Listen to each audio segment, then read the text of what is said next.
Hi കൂട്ടുകാരെ, എൻ്റെ എല്ലാ കൂട്ടുകാർക്കും പുതിയൊരു വീഡിയോയിലേക്ക് സ്വാഗതം. കേൾക്കുന്ന കഥകളൊക്കെ മുഴുവനായിട്ട് കേൾക്കുന്നുണ്ടല്ലോ അല്ലേ? ഇന്ന് നമുക്ക് അടിപൊളി ഒരു കഥ കേൾക്കാട്ടോ. ഒരുപാട് പേര് ആവശ്യപ്പെട്ട കഥയാണ്. എൻ്റെയും എൻ്റെ അമ്മായിയച്ഛൻ്റെയും കഥയാണ് കേട്ടോ പറയാൻ പോകുന്നത്. എല്ലാവരും കഥ മുഴുവനായിട്ട് കേൾക്കാനും കേൾക്കുന്ന കഥകൾ ഇഷ്ടപ്പെടുവാണെങ്കിൽ ലൈക്ക് ചെയ്യാനും മറക്കല്ലേ. എൻ്റെ പേര് മായ. കല്യാണം കഴിഞ്ഞിട്ട് അധികമായിട്ടില്ല കേട്ടോ. ഒരു 1-2 കൊല്ലമൊക്കെ ആയിട്ടുള്ളൂ. ഭർത്താവ് ഒരു പ്രൈവറ്റ് കമ്പനിയിലാണ് ജോലി. പുള്ളി ആഴ്ച കൂടുമ്പോഴോ അല്ലെങ്കിൽ 2 ആഴ്ച കൂടുമ്പോഴോ ഒക്കെ വരാറുള്ളൂ. പിന്നെ ഇടയ്ക്കൊക്കെ വന്നാലും എപ്പോഴും കൂട്ടുകാരുടെ കൂടെ പുറത്തൊക്കെ ആയിരിക്കും. സത്യം പറഞ്ഞാൽ എനിക്ക് പുള്ളിക്കാരനെ നല്ലപോലെ ഒന്ന് കാണാൻ പോലും കിട്ടിയിട്ടില്ല. എനിക്ക് ആദ്യമൊക്കെ ഇതിൽ നല്ല വിഷമമുണ്ടായിരുന്നു എങ്കിലും ഇപ്പൊ അതൊക്കെ ശീലമായിരിക്കുന്നു. ഞാൻ അതെല്ലാമായിട്ട് പൊരുത്തപ്പെട്ടു എന്ന് തന്നെ പറയാം. പിന്നെ വീട്ടിലാണെങ്കിൽ അമ്മായിയമ്മയും അമ്മായിയച്ഛനും ഉണ്ട്. ഭർത്താവിനാണെങ്കിൽ ഒരു അനുജനുണ്ട്. പുള്ളി പുറത്താണ് ജോലി ചെയ്യുന്നത്, സൗദിയിലോ മറ്റോ ആണ്. ഭർത്താവിൻ്റെ അച്ഛന് ഒരു ചെറിയ തയ്യൽ കടയുണ്ടായിരുന്നു. ആ മേഖലയിലെ പെൺകുട്ടികളുടെ എല്ലാവരുടെയും ഫേവറേറ്റ് തയ്യൽക്കാരനായിരുന്നു പുള്ളിക്കാരൻ. ചുരിദാറും ബ്ലൗസും ഒക്കെ തയ്ച്ചിരുന്നത് നമ്മുടെ നാട്ടിലൊക്കെ മിക്ക പെണ്ണുങ്ങളുടെയും നല്ല രീതിയിൽ ശരീരഘടന വെളിവാകുന്ന രീതിയിലുള്ള തയ്യൽ തന്നെയായിരുന്നു അച്ഛൻ്റെത്. അമ്മായിയമ്മയ്ക്ക് സ്കൂളിൻ്റെ അടുത്ത് ഒരു ബുക്ക് ഷോപ്പ് ഉണ്ടായിരുന്നു. ചേട്ടൻ ജോലി കിട്ടും മുൻപ് തുടങ്ങിയതാണ്. ജോലി കിട്ടിയപ്പോൾ അനിയൻ ആ കട നടത്തിക്കൊണ്ടിരുന്നു. അത് കഴിഞ്ഞ് അവന് പുറത്തു പോകാൻ ഓഫർ വന്നപ്പോഴാണ് അമ്മയെ അത് ഏൽപ്പിച്ചത്. അമ്മ അവിടെ സ്റ്റാഫായിട്ട് ഒരാളെ നിർത്തിയിട്ടുണ്ട്. എങ്കിലും ദിവസവും അമ്മ പോവാറുണ്ട്. അച്ഛനാണെങ്കിൽ കടയിൽ അച്ഛനെ സഹായിക്കാനായി തയ്യൽ അറിയാവുന്ന 1-2 ചേച്ചിമാരും പിന്നെ തയ്യൽ പഠിക്കാനായിട്ട് പഠിത്തമൊക്കെ കഴിഞ്ഞ് നിൽക്കുന്നവരും +2 കഴിഞ്ഞ് നിൽക്കുന്നവരും ഒക്കെ വരാറുമുണ്ട്. 4 മണിയൊക്കെ ആകുമ്പോഴേക്കും പഠിക്കാൻ വന്നവരും അതുപോലെ ഹെൽപ്പിനായിട്ട് വരുന്ന ചേച്ചിമാരും ഒക്കെ പോവും. എങ്കിലും അച്ഛനൊരു 8-9 മണിയായിട്ടേ വീട്ടിൽ കടയടച്ചിട്ട് വരാറുള്ളൂ. ശരിക്കും അവരൊക്കെ രാവിലെ പോയി കഴിഞ്ഞാൽ വീട്ടിൽ ഒറ്റയ്ക്കിരുന്ന് നല്ല ബോറടിയാണ്. അങ്ങനെ ചേട്ടനോട് ചോദിച്ചിട്ട് ഒരുവിധം സമ്മതിപ്പിച്ചെടുത്തതാണ് അച്ഛൻ്റെ കടയിൽ പോയി തയ്യൽ പഠിക്കാനായിട്ടുള്ള ഒരു തീരുമാനം. അങ്ങനെ ഞാനും അവിടെ പോയി തുടങ്ങി. നല്ല അത്യാവശ്യം വർക്കുള്ള ഒരു കടയായിരുന്നു അത്. അച്ഛൻ്റെ തയ്യൽ നല്ല പേര് കേട്ട രീതിയിലായിരുന്നു. ലേഡീസ് ഓൺലി മാത്രമായിരുന്നു കേട്ടോ തയ്ച്ചുകൊണ്ടിരുന്നത്. അത് കാരണം ദൂരെ നിന്ന് പോലും പറഞ്ഞു കേട്ട ആൾക്കാർ തയ്യലുമായി വന്നിരുന്നു. നല്ല നല്ല തുണിയിലൊക്കെ വർക്ക് ചെയ്തു.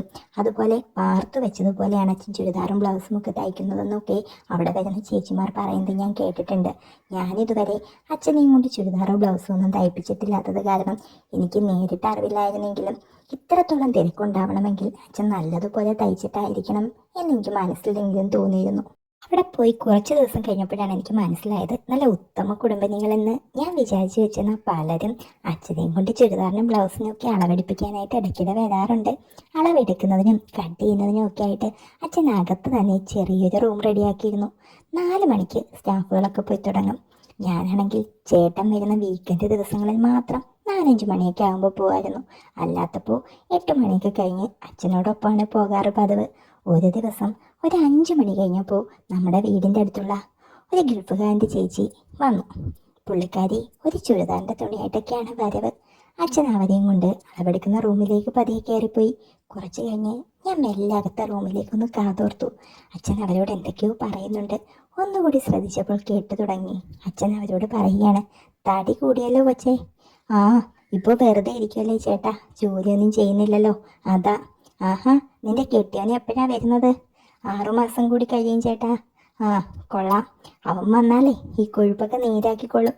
അവരപ്പോൾ ചിരിച്ചുകൊണ്ട് പറയുന്നു, ഒന്ന് പോ ചേട്ടാ, പെണ്ണ് വെളിയിലിരിക്കുന്നത് കാണുന്നില്ലേ? ഓ, അതിനിപ്പോൾ എന്താ. കുറച്ച് കഴിഞ്ഞ് ഒരു കള്ളച്ചിരിയുമായി അവർ പോയി. അങ്ങനെ ഇടയ്ക്കിടെ വൈകിട്ട് 5 മണി കഴിഞ്ഞിട്ട് സ്ഥിരമായി വരുന്ന ചില ടീമുകളുണ്ടായിരുന്നു. അച്ഛൻ പല രീതിയിൽ അവരെ അളവെടുക്കുമെന്ന് എനിക്കറിയായിരുന്നു. രാത്രി അച്ഛനും ഞാനും കൂടി സ്കൂട്ടിലാണ് പോകുന്നത്. ഒരു ദിവസം അച്ഛനും ഞാനും കൂടി പോയിക്കൊണ്ടിരിക്കുമ്പോൾ അച്ഛൻ പറഞ്ഞു, കടയിൽ പല തരത്തിലുള്ള ആൾക്കാരാണ് വരുന്നത്. അവരോട് അവർക്കിഷ്ടമുള്ള രീതിയിൽ നമ്മൾ പെരുമാറണം. അങ്ങനെയല്ലെങ്കിൽ കസ്റ്റമേഴ്സ് വരില്ല. കസ്റ്റമേഴ്സ് വന്നാൽ മാത്രമേ നമ്മുടെ ബിസിനസ് നടക്കുള്ളൂ. എന്നും നമ്മുടെ അടുത്ത് വന്നാൽ മാത്രമല്ലേ നമ്മളുടെ കച്ചവടത്തിന് ഒരു ഉയർച്ച ഉണ്ടാവുള്ളൂ. അല്ലെങ്കിൽ അവർ വേറെ കട നോക്കിപ്പോകും. ഒരു കടയൊന്നും അല്ലല്ലോ, ഈ ചുറ്റുവട്ടത്ത് തന്നെ കുറേ കടയുണ്ട്. ഇവിടെ ഇത്രത്തോളം ആൾക്കാർ എന്തുകൊണ്ടാണ് ഇവിടെ വരുന്നതെന്ന് അറിയില്ലേ മോക്ക്? അതുകൊണ്ട് അവിടെ വരുന്ന ചിലരുടെ പെരുമാറ്റമൊന്നും മോളെ കണ്ടില്ല കേട്ടില്ല എന്നങ്ങ് നടിച്ചേക്കണം. ഞാനൊന്ന് മൂളി. അമ്മയോടും നിന്റെ ഭർത്താവിനോടും ഒന്നും ഇതിനെപ്പറ്റി വിളമ്പാൻ നിൽക്കണ്ട എന്നാണ് ഞാൻ പറഞ്ഞത്. വേറെ വല്ലതും വിചാരിക്കും അവരൊക്കെ. അപ്പോഴും ഞാൻ അതേന്നൊന്നും മൂളി. ഈയിടെയായിട്ട് ചേട്ടനാണെങ്കിൽ വന്നാൽ എപ്പോഴും ക്ഷീണമെന്നാണ് പറയുന്നത്. പുള്ളിക്ക് യാതൊരു താല്പര്യവുമില്ല ഒന്നിനും. എങ്കിൽ ഇത്രയും നാൾ ഞാൻ ഒറ്റയ്ക്ക് നിൽക്കുകയാണെന്നുള്ള ഒരു വിചാരവുമില്ല. പുള്ളി എങ്ങനെയെങ്കിലും വരിക, കുളിക്കുക, കിടന്നുറങ്ങുക. പിന്നെ പലപ്പോഴും ഞാൻ ഒരുപാട് നിർബന്ധിക്കുമ്പോൾ എന്തെങ്കിലും ഒന്ന് കാട്ടിക്കൂട്ടും. അതിപ്പോൾ എനിക്കൊട്ടൊന്നും ആവാറുമില്ല. ഈയിടെയായി അച്ഛൻ്റെ ഇതുപോലുള്ള പ്രവൃത്തികളൊക്കെ കണ്ടിട്ടായിരിക്കണം എനിക്ക് അച്ഛനെ കാണുമ്പോൾ എന്തൊക്കെ തോന്നി തുടങ്ങി.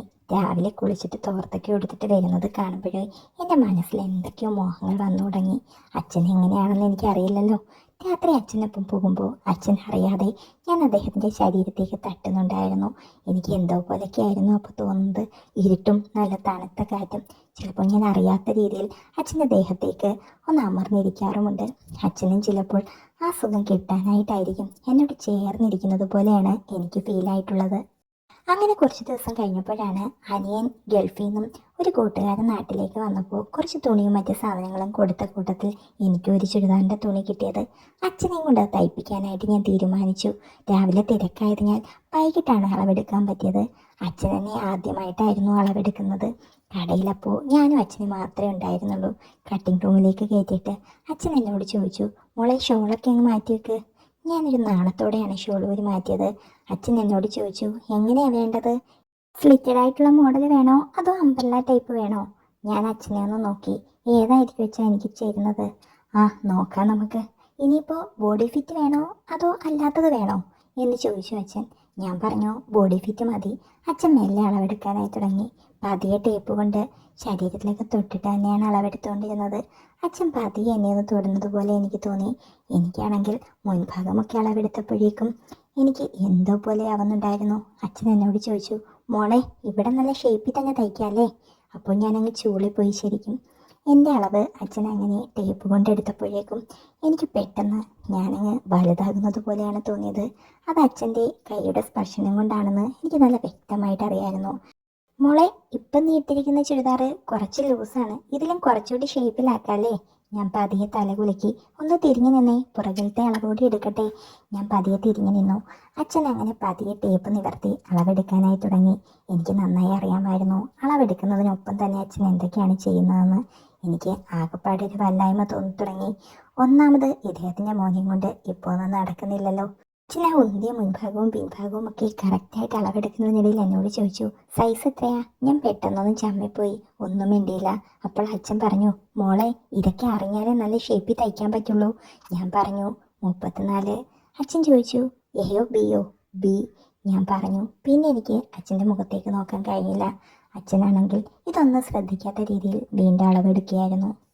എന്നിട്ട് അച്ഛൻ എന്നോടായി പതിയെ പറഞ്ഞു, ഇതൊന്നും ആരോടും പറയണ്ട കേട്ടോ, ആൾക്കാർ തെറ്റിദ്ധരിക്കും. ഞാൻ പറഞ്ഞു, ഇല്ല. അപ്പോൾ അച്ഛൻ ഒന്ന് ചിരിച്ചു. പുള്ളിക്ക് അല്പം കൂടി ധൈര്യമായതുപോലെ എനിക്ക് തോന്നി. മോളെ ഇങ്ങനെ അടിയിൽ നിന്നും മുകളിലോട്ട് പിടിച്ച് ടൈറ്റാക്കി ഇടണം ഇതൊക്കെ ഇടുമ്പോൾ, അല്ലെങ്കിൽ വല്ലാണ്ട് നിൽക്കും. ഇതിപ്പോൾ കണ്ടില്ലേ, ഇപ്പോഴല്ലേ കറക്റ്റ് ആയത്, അത് ശരിയാക്കിക്കൊണ്ട് അച്ഛൻ പറഞ്ഞു. എനിക്കെന്തോ നാണം കൊണ്ട് അച്ഛൻ്റെ മുഖത്ത് നോക്കാൻ കഴിയുന്നുണ്ടായിരുന്നില്ല. നിനക്ക് വേണ്ടിയാ പറഞ്ഞേ, അല്ലെങ്കിലേ എൻ്റെ മോനും ഇഷ്ടപ്പെടില്ല. ആണുങ്ങളെല്ലാം ഇങ്ങനെ തന്നെയാ. ഇതൊക്കെ നല്ല രീതിയിൽ വെച്ചില്ലെങ്കിൽ വല്ലവരുടെ എടുത്ത് പോവും. പല രീതിയിലുള്ളത് പുറത്ത് കിട്ടുമെന്ന് അറിയാലോ. നീ ഇതൊക്കെ പഠിച്ചു വെച്ചില്ലല്ലേ? വല്ലവരും കാണിക്കുന്നതും കണ്ടിട്ട് അവരുടെ പുറകെ ഭർത്താവ് പോയെന്ന് പറഞ്ഞ് കരഞ്ഞിട്ട് കാര്യമില്ല. ഞാൻ പതിയെ അച്ഛനെ ഒന്ന് നോക്കി. അച്ഛൻ എൻ്റെ അടുത്ത് വരികയായിരുന്നു. അച്ഛന് നല്ല ചൂടുള്ള ശ്വാസം എൻ്റെ കഴുത്തിൻ്റെ പിറകിലടിച്ചു. ഞാൻ കരുതി ഇപ്പം എന്തെങ്കിലും പറ്റുമെന്ന്. പക്ഷേ വല്ലാതെ ആഗ്രഹിച്ച എന്നെ നിരാശയാക്കിക്കൊണ്ട് അച്ഛൻ പതി എൻ്റെ പാൻസിന് അളവെടുക്കാൻ തുടങ്ങി. എനിക്ക് പക്ഷേ അപ്പോഴേക്ക് നാണമൊക്കെ പോയിരുന്നു. കാലിൻ്റെ നീളവും വണ്ണവും ഒക്കെ വിശദമായിട്ട് എടുത്തിട്ട് അച്ഛൻ എന്നോട് പറഞ്ഞു, മോളി ടോപ്പൊന്ന് മാറ്റിക്കേ, നന്നായിട്ട് മാറ്റ്, നന്നായിട്ടുള്ള വണ്ണം എടുത്താലേ പറ്റുള്ളൂ, അല്ലെങ്കിൽ ചുരിദാർ തയ്ക്കുന്നത് ശരിയാവില്ല. ഞാൻ മെല്ലെ ടോപ്പൊന്ന് മാറ്റി കൊടുത്തു. അച്ഛൻ വിശദമായി തന്നെ എൻ്റെ വണ്ണവും നീളവും ഒക്കെ കറക്റ്റായിട്ട് തന്നെ എടുത്തു. അത് കഴിഞ്ഞ് അച്ഛൻ്റെ കണ്ണുകൾ പോയത് ചെറുതായിട്ട് പുല്ല് കളിച്ച് നിൽക്കുന്നിടത്തേക്കായിരുന്നു. അച്ഛൻ ചോദിച്ചു, നീ എന്താ ഇതൊന്നും എടുത്ത് കളയാറില്ലേ? അസുഖങ്ങളൊക്കെ വരും കേട്ടോ, ഇവിടെയൊക്കെ നല്ല ക്ലീനായിട്ട് വെക്കണം. അപ്പോഴേക്കും എനിക്ക് ആകെ നാണം തോന്നിയിരുന്നു. ഇവനിതൊന്നും ചോദിക്കാറില്ലേ? ഇതൊക്കെ ചെയ്തു തരാൻ പറയണം. മൂക്കത് പേടിയാണെങ്കിൽ അവനോട് പറഞ്ഞാൽ മതി. ഓ, അച്ഛൻ്റെ മോനിതിലൊന്നും വലിയ താല്പര്യമൊന്നുമില്ല. എന്തൊക്കെയോ കാട്ടിക്കൂട്ടുന്നു എന്നല്ലാതെ എന്നെപ്പറ്റി എന്തെങ്കിലും ചിന്തയുണ്ടോ? അച്ഛൻ പതിയെ എന്നെ ഒന്ന് നോക്കിയിട്ട് പറഞ്ഞു, അവനൊരു പോങ്ങനാണല്ലേ, അല്ലെങ്കിലും സ്വന്തം ഭാര്യ ഇങ്ങനെ ഇട്ടിട്ട് പൈസ പൈസ എന്ന് പറഞ്ഞ് വേറെ ആരെങ്കിലും ആണെങ്കിൽ ഇനി ഓടി നടക്കൂ. ഞാനൊന്നും മിണ്ടിയില്ല. അച്ഛൻ പതിയെ എൻ്റെ പിൻഭാഗത്തേക്ക് ഒന്ന് തൊട്ട് നോക്കിക്കൊണ്ടാണ് അളവെടുത്തു തുടങ്ങിയത്. മോക്കാണെങ്കിൽ നല്ല അടിപൊളി ഷേപ്പ് ഉണ്ട് കേട്ടോ. ചുരിദാറൊക്കെ ഇട്ടാൽ വാർത്ത വെച്ചതുപോലെ ഇരിക്കും. ഇത് മോള് നന്നായിട്ട് കാത്തു സൂക്ഷിക്കണം. ഇതൊന്നും അങ്ങോട്ടും ഇങ്ങോട്ടും ഒന്നും മാറാൻ സമ്മതിക്കരുത്. അതിന് ഞാൻ പറഞ്ഞതുപോലെയൊക്കെ നല്ല ടൈറ്റായിട്ട് വെച്ചേക്കണം. ഇപ്പോൾ ഞാൻ അച്ഛൻ പറഞ്ഞ ഡയലോഗിൽ നന്നായിട്ട് സൂചിച്ച് നിൽക്കുകയായിരുന്നു. പെട്ടെന്നുണ്ടായ ആവശ്യത്തിൽ ഞാൻ അച്ഛനോട് ചോദിച്ചു, അച്ഛൻ ഇതൊക്കെ ഒന്ന് വൃത്തിയാക്കി തരാൻ പറ്റുമോ? ആഹാ, ഇതൊക്കെ മോളെ എന്നോട് ചോദിച്ചാൽ പോരെ, ഞാൻ ചെയ്തു തരാം, നല്ല വൃത്തിയായിട്ട് തന്നെ. പെരിയ ഞാൻ നാണത്തോട് പറഞ്ഞു, ഇപ്പോൾ വേണ്ട. അതെന്താ, ഞാൻ ചെയ്താൽ ശരിയാകില്ല എന്ന് വിചാരിച്ചിട്ടാണോ? അച്ഛനും ഞാനും തമ്മിൽ എങ്ങനെയാ? വേണ്ട, ശരിയായില്ല. അപ്പോൾ അച്ഛൻ പറഞ്ഞു, ഞാൻ അച്ഛനും നീ മോളും എന്നതൊക്കെ വിട്. ഞാനൊരു ബ്യൂട്ടീഷ്യനും നീ ഒരു കസ്റ്റമറും എന്ന് ചിന്തിക്കേ. അപ്പോൾ കുഴപ്പമില്ലല്ലോ. ടൗണിലൊക്കെ ഇങ്ങനെയാ പെൺപിള്ളേർ ചെയ്യുന്നത്. തനിയെ ചെയ്താൽ അത്യാവശ്യം വൃത്തിയാവില്ല. അതുകൊണ്ട് പല രീതിയിൽ പല കോലത്തിലൊക്കെ ആക്കി വെക്കാൻ. അതുകൊണ്ട് ഞാൻ തന്നെ ചെയ്തു തരാം. ആരെങ്കിലും അറിഞ്ഞാൽ പിന്നെ ജീവിച്ച് നിന്നിട്ട് കാര്യമുണ്ടോ വെച്ചാ? നീ വെറുതെ ഒന്നും മിണ്ടാതിരിക്കുക. ഇത് ആദ്യത്തെ കാര്യമൊന്നുമല്ല. എൻ്റെ കേസിൽ ഒരുപാട് പേർക്ക് ഞാൻ ചെയ്തു കൊടുക്കാറുള്ളതാ. ആരറിയാനാ ഇതൊക്കെ? മോള് പേടിക്കണ്ട. അച്ഛൻ എനിക്ക് ധൈര്യം തന്നു. അപ്പോൾ കടയിലേക്ക് ഒരു കസ്റ്റമർ വന്നു. പിന്നെ കൂടുതലൊന്നും നടന്നില്ല. രാത്രി പോരാ നേരം അച്ഛൻ്റെ അടുത്തേക്ക് ഞാൻ കുറച്ചുകൂടി ചേർന്നിരുന്നു. ഒരു സ്വാതന്ത്ര്യം ഞാൻ എടുക്കുകയായിരുന്നു അറിഞ്ഞുകൊണ്ട് തന്നെ. അച്ഛനാണെങ്കിൽ എൻ്റെ കൈ പിടിച്ച് അച്ഛൻ്റെ വയറ്റത്തേക്ക് വെച്ചു. ഞാൻ അങ്ങനെ ചേർന്നിരുന്നു. പിറ്റേന്ന് രാവിലെ 7 മണിയൊക്കെ കഴിഞ്ഞപ്പോഴേക്കും അമ്മ കടയിലേക്ക് പോയി. അച്ഛൻ തോർത്ത് കൊടുത്ത് കുളിക്കാനായിട്ട് ഇറങ്ങിയപ്പോൾ എന്നെ വിളിക്കുന്നത് കേട്ടു. മോളെ. ഞാൻ വിളി കേട്ടു. അച്ഛൻ്റെ അടുത്തേക്ക് ചെന്നു. അച്ഛൻ അപ്പം പറഞ്ഞു, മോളെ റെഡി ആകുന്നില്ലേ? നമുക്ക് കടയിൽ പോണ്ടേ? മോളെ കുളിക്കുന്നേ, പെട്ടെന്ന് കുളിക്കേ. ഓക്കെ അച്ഛാ, ഞാൻ ഇപ്പോൾ കുളിച്ചിട്ട് വരാം. പുറത്ത് കുളിക്കാനായിട്ട് കുളിമുറിയുടെ അടുത്തേക്ക് ചെന്നപ്പോൾ അച്ഛൻ അവിടെ തോർത്ത് കൊടുത്ത് നിൽക്കുകയായിരുന്നു. ഞാൻ കുളിമുറിക്കകത്തേക്ക് കയറി കുളിക്കാൻ തുടങ്ങി. അപ്പോഴേക്കും അച്ഛൻ കതവിന് കൊട്ടിക്കൊണ്ട് പറഞ്ഞു, മോളെ, എൻ്റെ ഷേവിങ് സെറ്റ് അകത്തിരിക്കുക, അതിങ്ങടുത്തേക്ക്. എൻ്റെ വേഷം അപ്പോൾ എന്തായിരുന്നു എന്ന് നിങ്ങൾക്ക് ഊഹിക്കാമല്ലോ. പിന്നെ ഞാൻ പതിയെ കൈകൊണ്ടൊക്കെ ഒന്ന് മറച്ചു പിടിച്ച് തോർത്തെടുക്കാനൊന്നും മെനക്കെട്ടില്ല. എന്നിട്ട് പതിയെ ആ കതക് കുറച്ചൊന്ന് തുറന്നിട്ട് പറഞ്ഞു, അച്ഛാ, ഇവിടെ എങ്ങും നോക്കിയിട്ട് കാണുന്നില്ലല്ലോ. അച്ഛൻ പറഞ്ഞ്, മോളെ കതക് നന്നായിട്ടൊന്ന് തുറന്നേ, അച്ഛനെ എടുത്തോളാം. അറിയാൻ വയ്യെങ്കിലും ഞാൻ പതിയെ ഒന്ന് തുറന്നു. അച്ഛനെൻ്റെ വേഷം കണ്ട് ശരിക്കും ഒന്ന് ഞെട്ടി. എങ്കിലും പുള്ളി അകത്ത് കയറി ഷേവിങ് സെറ്റ് എടുത്ത് തന്നിട്ട് പുറത്തോട്ട് പോകാതെ എന്നോട് ചോദിച്ചു, മോള് കുളിച്ചോ? അച്ഛൻ്റെ ദേഹത്ത് വെള്ളം വീഴും. ഞാൻ പറഞ്ഞു, ഞാനും കുളിക്കാൻ പോവല്ലേ, കുഴപ്പമില്ല, നീ കുളിച്ചോ. നനഞ്ഞോട്ടെ കുറച്ച് ഞാൻ. പക്ഷേ ഇതെന്തിനാണെന്നറിയാവോ? ഷേവിങ് സെറ്റിലേക്ക് നോക്കിക്കൊണ്ട് അച്ഛൻ ചോദിച്ചു. നിന്നെ ഒന്ന് വൃത്തിയാക്കാനാ. ഇപ്പോൾ വേണ്ട അച്ഛാ, എനിക്ക് നാണം വന്നു. വേണ്ടാന്ന് പറഞ്ഞാൽ എങ്ങനെയാ? അച്ഛൻ നല്ല വൃത്തിക്ക് ചെയ്തു തരാം. അച്ഛൻ വിടാൻ ഭാവമില്ലായിരുന്നു. ഞാൻ വീണ്ടും ഒഴിഞ്ഞു മാറാൻ ശ്രമിച്ചു. ഇപ്പോൾ വേണ്ട അച്ഛാ, പിന്നെ ഒരിക്കലാവാം. ഞാൻ എന്നിട്ട് പെട്ടെന്ന് സോപ്പ് തേക്കാനായിട്ട് തുടങ്ങി. എൻ്റെ നാണമൊക്കെ പോയി കഴിഞ്ഞതുകൊണ്ട് കൈയൊക്കെ മാറ്റി പിടിച്ചിരുന്നു. അച്ഛൻ പെട്ടെന്ന് അതിലേക്ക് ഇടപെട്ടു. ഇങ്ങനെയാണോ മോളെ സോപ്പ് തേക്കുന്നത്? ഇങ്ങോട്ട് എടുക്ക്, അച്ഛൻ കാണിച്ചു തരാം. പെട്ടെന്ന് എല്ലാ അവകാശത്തോടും കൂടി എൻ്റെ കയ്യിൽ നിന്ന് സോപ്പ് വാങ്ങി അച്ഛൻ പതിയെ തേക്കാനായി തുടങ്ങി. എപ്പോഴും ഞാൻ എൻ്റെ ഭർത്താവിൽ നിന്ന് ആഗ്രഹിച്ചതൊക്കെയാണ് ഇപ്പോൾ കിട്ടിക്കൊണ്ടിരിക്കുന്നത്. ഒരിക്കൽ പോലും പുള്ളിക്കാരൻ ഇതിനെപ്പറ്റി ചിന്തിച്ചിട്ട് പോലും ഉണ്ടായിരിക്കില്ല. ഞാൻ എൻ്റെ ഭർത്താവിനെ പതിയെ മറക്കാൻ തുടങ്ങി. അച്ഛൻ മെല്ലെ എന്തൊക്കെയോ ചെയ്തുകൊണ്ടിരുന്നു. എനിക്കാണെങ്കിൽ ആകെപ്പാടെ വല്ലാത്ത രീതിയിലായിരുന്നു വന്നുകൊണ്ടിരുന്നത്. അച്ഛനാണെന്നുള്ള എല്ലാ ഫീലിങ്സും ഞാൻ എടുത്തു കളഞ്ഞു. എനിക്കിപ്പോൾ എൻ്റെ ശരീരം ഒന്ന് ശരിയാക്കിയാൽ മതി എന്ന് മാത്രമായിരുന്നു.